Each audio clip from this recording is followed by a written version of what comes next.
I think real Madrid एक season में कितनी भी ट्रॉफी जीत लेगी, आप या फिर बोलोगे कि दुनिया की कोई सी भी कंपटीशन में जाके कोई सी भी ट्रॉफी जीत लेगी, लेकिन एक साल के अंदर जो 3 मेन ट्रॉफीज होती हैं, जीतने की जो काबिलियत है या फिर आप बोलोगे जीतने का जो जज्बा है या फिर जो किस्मत विस्मत साथ चाहिए होती है, वो कर पाना मैड्रिड के लिए बड़ा मुश्किल है। एक साल और बीत गया जहां पर रियल मैड्रिड का ट्रेबल जीतने का जो सपना है वो अधूरा रह गया, क्योंकि एटलेटिको मैड्रिड ने कल रात में उनको कोपा डेल रेस उठा के बाहर फेंक दिया है। और यहाँ पर काफ़ी कन्विंसिंग तौर पर वो अचीवमेंट एटलेटिको मैड्रिड ने कल हासिल की है। Atletico were the better team, no doubt about it, but I think referee के डिसीजंस ने कहीं ना कहीं एटलेटिको के गेम को काफ़ी एडवांटेज दिया एंड यहाँ पर आपके रियल मैड्रिड को बैकफुट पे पुश भी किया। जैसे कि अगर आप बात करो कार्वाहाल को जो येलो कार्ड मिला था रोड्रिगो डिपॉल की क्लियर डाइव के ऊपर, वो वहाँ पर एक कॉन्ट्रोवर्शियल डिसीजन था। देन बेलिंगम के फॉलो थ्रू पर जो आपका लेग कॉट हुआ था उस पर बेलिंगम को येलो कार्ड दे दिया। देन आपको याद होगा कि इंजरी टाइम का वक्त चल रहा था और उस वक्त पे एक काउंटर सिचुएशन बनी थी, लूनिन ने बॉल डाली थी आपके राइट विंग के ऊपर और वहाँ से अटैक बन रहा था, ब्राहिम डियाज के पास बॉल थी और जैसे ही ब्राहिम डियाज के पास बॉल गई है रेफरी ने फाइनल विसल बजा दी। आप ये नहीं कर सकते, जब एक टीम अटैक पे है तो आप फाइनल विसल नहीं बजा सकते, और वो भी जब clear cut counter attacking opportunity बन रही है। तो इट वाज नॉट लाइक कि वो रिसाइकिल कर रहे थे बॉल मिडफील्ड के अंदर, वहाँ से अटैक बन नहीं रहा था। तो आई थिंक काफ़ी आप बोलोगे चेन ऑफ खराब डिसीजंस रहे हैं कल के मैच में रेफरी के एंड की तरफ से। बट यहाँ पर एक चीज़ जो है ना वो मैं एड्रेस करना चाहता हूँ। देखो पिछले गेम में जो आपका हीरो था वो कल आपका सबसे बड़ा विलन बना, एंड दैट वाज मेरे ख्याल में विनीशियस जूनियर। विनीशियस जूनियर की आदत ये रही है कि वो उसको क्योंकि पोस्टर बॉय बना दिया गया है, he has that number 7 Jersey on his back, तो उसको लग रहा है कि he can get away with anything, but that is really not the case.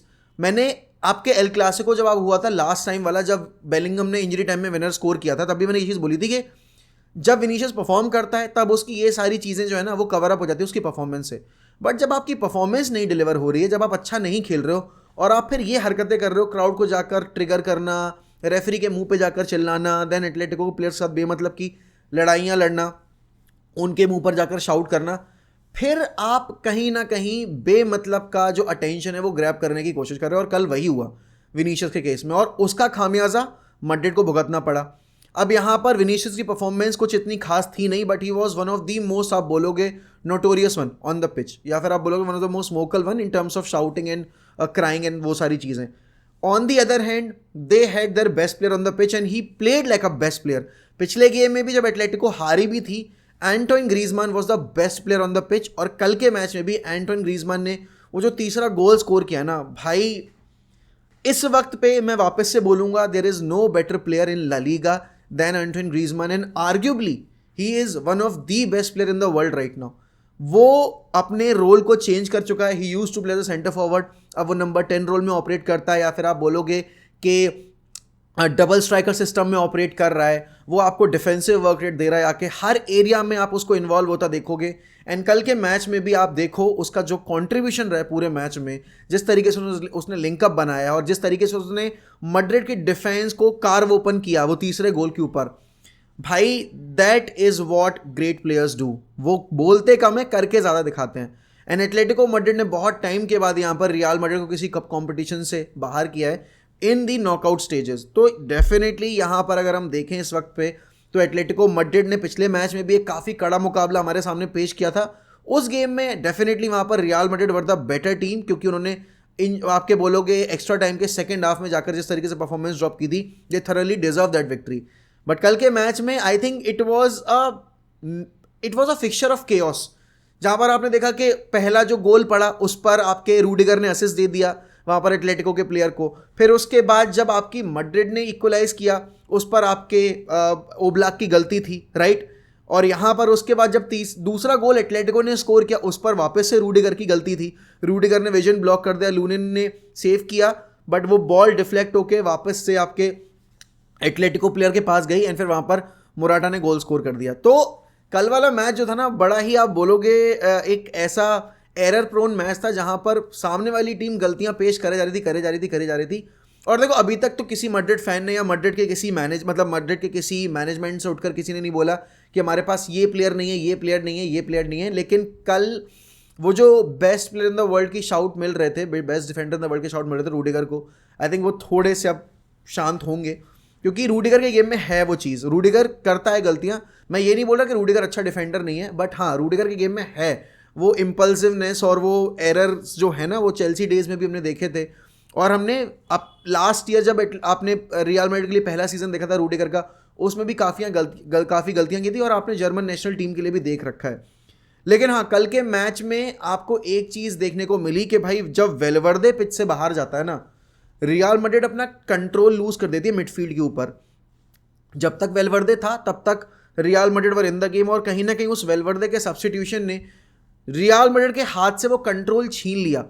And that is something जो कि इम्प्रूव करना पड़ेगा रियल मैड्रिड को, क्योंकि मैड्रिड जैसा क्लब आपका ओवर डिपेंडेंट नहीं हो सकता किसी एक सिंगल प्लेयर के ऊपर।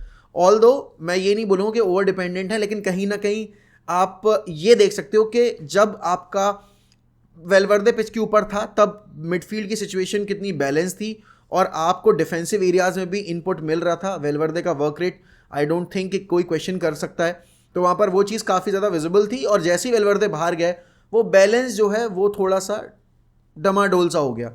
एंड देन कल बेलिंगम, अगर हम बात करें, बेलिंगम स्कोर नहीं किया तो बहुत सारे लोग बेलिंगम को ट्रोल कर रहे हैं। अब देखो, Bellingham is a midfielder, he will not be on the score sheet every now and then. वो कर रहा है, और मैंने यही बोला था सीजन की शुरुआत में भी कि जब तक बेलिंगम गोल स्कोर कर रहा है तब तक अच्छी चीज़ है, लेकिन आप बेलिंगम से हर मैच में गोल कंट्रीब्यूशन एक्सपेक्ट नहीं कर सकते।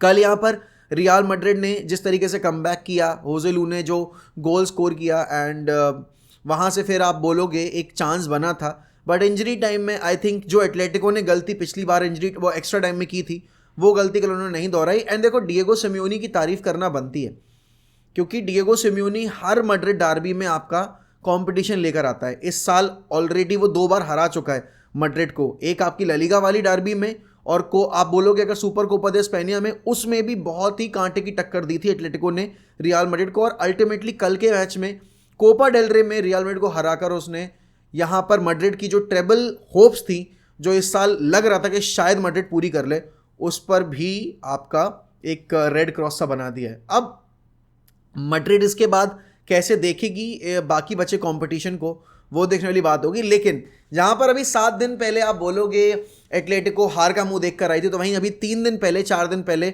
बार्सिलोना भी हार का मुंह देख कर आई थी, और बार्सिलोना ने कल रात में अपना गेम जैसे न तैसे करके जीत लिया। अब देखो, फुटबॉल तो उतनी अच्छी नहीं थी, ये बारसा फैंस को भी पता है कि जो आप एक्सपेक्ट कर रहे हो बार्सिलोना से, और ये कोई आपकी फर्स्ट डिवीजन की टीम नहीं थी, ये आपसे लोअर लीग की टीम थी, उसके अगेंस्ट भी आपको स्ट्रगल करना पड़ा। उन्होंने पहला गोल स्कोर कर दिया, तो एक कमबैक विक्ट्री निकाली है, 3-1 से जीता है उन्होंने ये मुकाबला।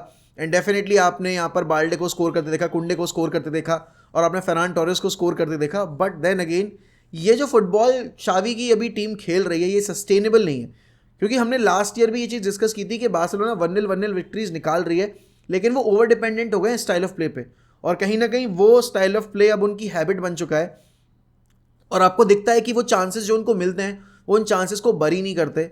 डेफिनेटली यहाँ पर आप बोलोगे गावी मिसिंग है, तो गावी की कमी खल रही है, और बाकी सारे अदर फैक्टर्स भी हैं कि उनके फॉरवर्ड्स जो हैं वो गोल स्कोर नहीं कर पा रहे, they are not up to the mark, ये और वो। बट आई थिंक कहीं ना कहीं ये जो अब ब्रांड ऑफ फुटबॉल एक हैबिट बन चुका है बार्सिलोना की, it's quite concerning. Hopefully Xavi will be able to improve this, and यहाँ से ला लीगा के जब मैचेस लौट रहे हैं अब, तो उसमें हमें बेटर फुटबॉल देखने को मिलेगी। It was really important for Xavi to win this game, क्योंकि अगर वो ये वाला गेम भी हार जाते हैं, आई थिंक वो फिर कर्टेंस डल जाते उनके बार्सिलोना करियर के ऊपर एज मैनेजर, तो वो कहीं ना कहीं उनके लिए काफ़ी एक डार्क स्पॉट होता। बट हाँ, कल जो रिएक्शन दिखाया हाफ टाइम के बाद बार्सिलोना ने, इट वॉज गुड टू सी के प्लेयर्स ने कल स्टेप अप किया। बट देन अगेन, जो फर्स्ट हाफ की परफॉर्मेंस थी वो काफ़ी ज़्यादा आप बोलोगे एवरेज थी, लेथर्जिक थी, उस पर वर्क करना पड़ेगा शावी को। मिडफील्ड का कंट्रोल जो अब है, वो आप सिर्फ पासेस रिसाइकिल करने को, साइडवेज पासिंग करने को आप वो नहीं बोल सकते कि Barcelona played better football just because they had more than 70% of position. That is not how you define football. Football define होती है कि आपने कितने एफर्ट मारे गोल तक पहुंचने के लिए। क्योंकि देखो, ये साइडवेज पासिंग करके तो हमारी नेशनल टीम भी खेल ही रही है, उन्होंने भी कल उज्बेकिस्तान के अगेंस्ट ज़्यादा पोजीशन रखा, वो सारी चीज़ें की।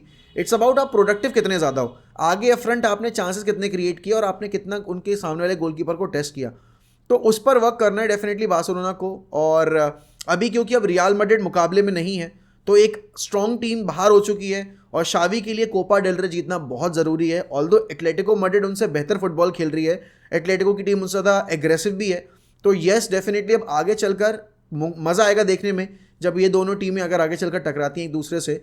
But it's a good opportunity for Barcelona, it's a good opportunity for Atletico Madrid to claim this cup Copa del Rey. Last year Madrid से ही हारकर सेमी से बाहर हुई थी बार्सिलोना, और यहाँ पर अब वो आगे राउंड में गए। और रियल मैड्रिड जो कि ट्रेबल जीतने की इस साल प्रबल दावेदार लग रही थी, या फिर अब बोलोगे लग रहा था कि हाँ जिस तरीके से खेल रहे हो, जब इनके मेन प्लेयर्स लौटेंगे तो ये कर सकते हैं वो इनकी अधूरी ड्रीम। बट वही है कि ऊपर वाला जब किसी की कहानी लिखता है तो वो सारी चीज़ें उस मुताबिक लिखता है कि इस इंसान को थोड़ा सा और तड़पाया जाए, तरसाया जाए, और रियल मैड्रिड के साथ वही हुआ है। But it was a good game. सुबह के 5:30 बजे तक, 5 बजे तक आपने उठ के मैच देखा, एंड काफ़ी मज़ा आया। और एटलेटिको की तरफ से सारे प्लेयर्स ने, अगर आप बात करो, साउल निगेज, देन कोके, देन ओब्लाक ने एक एरर किया, बट वो जो डबल सेव था रॉड्रिगो के शॉट के ऊपर एंड फिर विनीशियस का शॉट जो आया, आई थिंक वो कहीं ना कहीं डिफाइन करता है कि सिम्योनी के अंडर आपकी टीम की फाइटिंग स्पिरिट कभी डाउन नहीं होती। एंड येस, एटलेटिको मैड्रिड पिछला गेम हार कर आई थी, अपने होम पर खेल रहे थे, प्रेशर ज़्यादा था, but they stepped up and they delivered. तो लेट्स सी अब आगे चल के क्या होता है। बट आप लोग बताओ भाई, आपका कल के गेम में बेस्ट प्लेयर कौन रहा? और विनीशियस के ऊपर real Madrid fans, Barcelona fans तो गाली गलौज करेंगे, वो उसको रेसिस कमेंट से नवाजेंगे, वो नहीं सुनना चाहता मैं। रियल मैड्रिड फैन से मेरा साफ सीधा सा सवाल ये है कि ये जो हरकतें हैं विनीशियस जूनियर की, क्या आप इनसे खुश हैं? आप इसको किस तरीके से रिसीव करते हैं? और आपको इस साल के रियलिस्टिक एक्सपेक्टेशंस जो थे वो पूरे होते दिख रहे हैं? क्या आपने एक्सपेक्ट किया था कि आप इस साल ट्रेबल जीतोगे या नहीं जीतोगे? और इसी के साथ मैं आपसे लेता हूँ अलविदा, मिलते हैं अगली वीडियो में, तब तक goodbye, take care, sayonara.